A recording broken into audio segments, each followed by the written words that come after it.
নাড়ু দেখলেই ছোটোবেলার কথা মনে পড়ে যায়। তো আমার নানি অনেক মজা করে এই চাল ভাজার নাড়ুটা বানাতো। তো আজকে সেই রেসিপিটাই আপনাদের সাথে শেয়ার করব। অবশ্যই ভালো লাগলে কিন্তু একটা লাইক কমেন্ট শেয়ার করে যাবেন, আর অবশ্যই পেজটি ফলো দিয়ে পেজের সাথেই থাকবেন। তো প্রথমে এখানে পোলাওয়ের চাল নিয়েছি। পোলাওয়ের চালটাকে আমি অল্প একটু লবণ আর পানি দিয়ে ভালো করে মাখিয়ে নিয়েছি। আপনি চাইলে সাদা ভাত, মানে আমরা যে চালটা দিয়ে ভাত রান্না করে খাই ওই চালটাও দিতে পারবেন, তবে পোলাও চালটা দিলে অনেক বেশি সুঘ্রাণ হয়।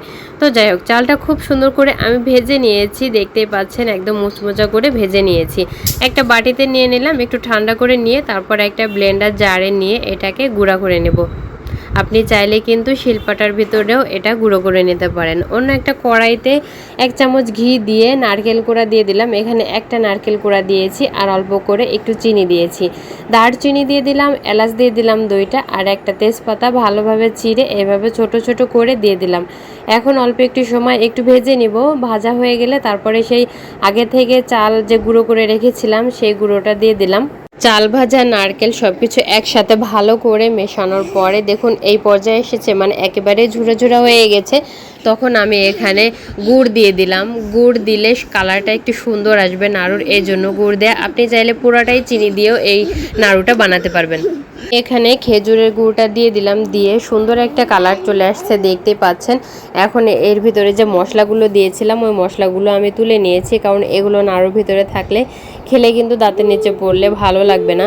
তো ভাজা হয়ে গেছে, সে পর্যায়ে আমি অল্প একটু নাড়ুর ডো তুলে হাতে নিয়ে এভাবে গোল করে দেখছিলাম যে এটা হয় কিনা। তো যখন দেখছি এটা হয়ে গেছে তখন চুলা জালটা অফ করে দিয়েছি, আর এখন হাতে একটু ঘি মাখিয়ে নিয়েছি। ঘি মাখিয়ে অল্প অল্প করে নিয়ে নাড়ু শেপ দিয়ে এই তো বানিয়ে নিলাম গোল গোল করে এক একটা নাড়ু। এই নাড়ু খেতে কিন্তু অনেক বেশি মজা হয়, পোলাওয়ের চালটা দেওয়ার কারণে নাড়ুগুলো খেতে খুব বেশি ভালো লাগে। চালটা গুঁড়ো করার সময় একটু খেয়াল রাখবেন, পুরো একেবারে মিহি করে ফেলবেন না, একটু দানা দানা থাকবে সেরকম অবস্থায় চালটা গুঁড়ো করে নেবেন, তাহলে কিন্তু এটা খেতে আরও ভালো লাগবে। আর দেখুন দেখতেও ভালো লাগছে, দেখেই বোঝা যাচ্ছে যে চালের গুঁড়ো গুঁড়ো কিন্তু লেগে আছে।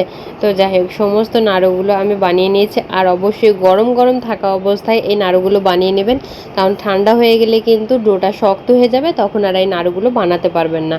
এই তো হয়ে গেছে আমার সবগুলো নাড়ু বানানো। আমি একটা নাড়ু দেখিয়ে দিচ্ছি, নাড়ুগুলো কতটা সফট হয়েছে আর ভেতরটা অনেক সুন্দর, খেতেও মাশাল্লাহ অনেক মজা হয়েছিল। তো এভাবে বানিয়ে বক্সে করে রেখে দিতে পারেন নর্মাল ফ্রিজে। এটা মাসখানেকের মতো কিন্তু নর্মাল ফ্রিজে ভালো থাকবে। ছোটরা বড়রা সবাই কিন্তু এই নাড়ু খুবই পছন্দ করে। আজকের মতো বিদায় নিচ্ছি, সবাই ভালো থাকবেন আর আমাদের জন্য দোয়া রাখবেন। আল্লাহ হাফেজ।